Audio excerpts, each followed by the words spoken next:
Breaking news Visakha municipal రాజకీయం మలేషియాకు shift అవుతోంది. తమ కార్పొరేటర్లను టీడీపీ మలేషియాకు తరలించింది. మలేషియాలో 26 మంది కార్పొరేటర్లు క్యాంప్కు వెళ్లారు. ఈ నెల 19న జీవీఎంసీ మేయర్పై అవిశ్వాసం ఉంది. ఆ రోజు విశాఖ వస్తారు. అవిశ్వాసం నెగ్గుతామన్న ధీమాతో ముందస్తు సంబరాలకు వెళ్తున్నామని వారు చెబుతున్నారు. పిలా శ్రీనివాసరావును మేయర్ చేస్తామని టీడీపీ కార్పొరేటర్లు చెబుతున్నారు.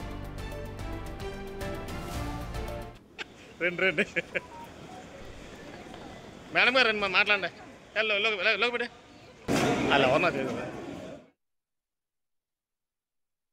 అంతా ఇప్పుడు మలేషియా వెళ్తున్నది అందరికీ తెలిసిన విషయమే. ఎందుకంటే ఒక విజయం ఆల్రెడీ ఖరారైన తర్వాత ముందుగా సంబరాలు చేసుకోవడం అనేది ఆనవాయితీ కాబట్టి ఆ సంబరాలు చేసుకునే దిశగా మేమందరం కూడా మరి ఈరోజు మలేషియా వెళ్ళడం జరుగుతుంది. వచ్చిన తర్వాత మేమందరం మేయర్ని గద్దెదించడం, అదేవిధంగా ఎవరైతే మా కూటమి ప్రభుత్వం తరఫు నుంచి మేయర్గా అభ్యర్థిగా ఉన్నారో పిలా శ్రీనివాసరావు గారిని మేయర్గా మేమందరం నిర్ణయించడం జరుగుతుంది. అదేవిధంగా మరి కొత్త వరవడికి శ్రీకారం చుట్టినట్టు విశాఖ జీవీఎంసీ చరిత్రలో ప్రప్రదంగా ఎన్ని సంవత్సరాలలో ప్రప్రదంగా మేయర్ని గద్దించి అవిశ్వాసం తీరంతో అంటే మాకు రాజ్యాంగం ఇచ్చిన హక్కుని మేము వినియోగిస్తూ మేయర్ని మరి దించడం జరిగి మా మేయర్ని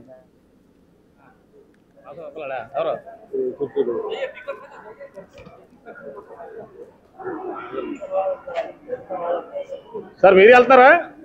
మలేషియా వెళ్తున్నారా?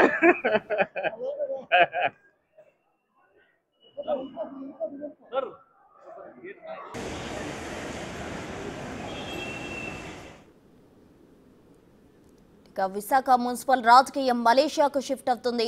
తమ కార్పొరేటర్లను టీడీపీ మలేషియాకు తరలించింది. మలేషియాలో 26 మంది కార్పొరేటర్లు క్యాంప్కు వెళ్లారు. ఈ నెల 19న జీవీఎంసీ మేయర్పై అవిశ్వాసం ఉంది. ఆ రోజు విశాఖ వస్తారు.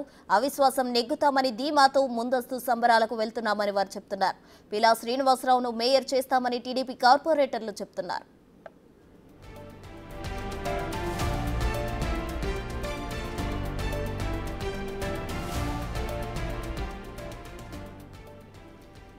ఈ నెల 19వ తేదీన జీవీఎంసీ మేయర్ పై అవిశ్వాసం ఉండబోతుంది. నెగ్గుతామని ధీమా, అలాగే సంబరాలు చేసుకోవడానికి మలేషియా వెళ్తూ ఉన్నామంటూ కూడా టీడీపీ కార్పొరేటర్లు చెప్తున్న పరిస్థితి. పిలా శ్రీనివాసరావును మేయర్ చేస్తామంటూ కూడా టీడీపీ కార్పొరేటర్లు చెప్తున్నారు. అందుకోసమే మలేషియాకు సంబరాలు చేసుకునేందుకు వెళ్తున్నామంటూ కూడా టీడీపీ కార్పొరేటర్లు చెప్తున్న పరిస్థితి. అటు విశాఖ మున్సిపల్ రాజకీయం మలేషియాకు షిఫ్ట్ అవుతుందంటూ కూడా రాజకీయ వర్గాల్లో అయితే టాక్ నడుస్తుంది.